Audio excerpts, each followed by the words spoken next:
Hi అండి, welcome back to my channel. So ఇది వచ్చేసి మార్నింగ్ మినీ వ్లాగ్. ఫస్ట్ అయితే నేను బ్రష్ చేసేసి సో ఈ జీరా వాటర్ అయితే తాగానండి. సో జస్ట్ ఒక 1 వీక్ నుంచి అయితే తాగుతున్నాను. సో మరి వెయిట్ లాస్ అవుతానో లేదా అనేది చూడాలి. సో అదైతే నేను యూట్యూబ్ నుంచి చూసే చేశాను.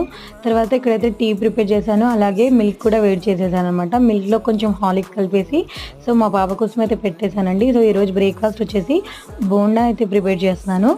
సో చట్నీ కూడా ప్రిపేర్ చేశాను అనమాట. సో చాలా డేస్ అయింది బోండా ప్రిపేర్ చేయక. సో ఈరోజైతే చేయాలి అనిపించింది. చాలా అంటే చాలా బాగా వచ్చాయి, చాలా సాఫ్ట్గా వచ్చాయన్నమాట. చిన్నపిల్లలు కూడా ఈజీగా తినొచ్చు, అంత బాగా వచ్చాయి. సో అవి చేస్తూనే ఈ పక్కనైతే చుక్కకూర అయితే ప్రిపేర్ చేస్తున్నాను. సో చుక్కకూర చట్నీ అయితే ప్రిపేర్ చేస్తున్నాను. దానికోసం అయితే చుక్కకూర అయితే ఒక బౌల్లో వేసి సో ఈ విధంగా దగ్గరకు వచ్చే విధంగా చేస్తున్నాను అనమాట. సో ఇదే విధంగా సో చిక్కుడుకాయ ఫ్రై చేయాలి అనుకుంటున్నాను. అందుకోసం అనేసి చిక్కుడుకాయలు అయితే ఒలిచాలి. ఇదైతే నా మార్నింగ్ మినీ వ్లాగ్ అండి. నచ్చితే ప్లీజ్ ఒక లైక్ చేయండి.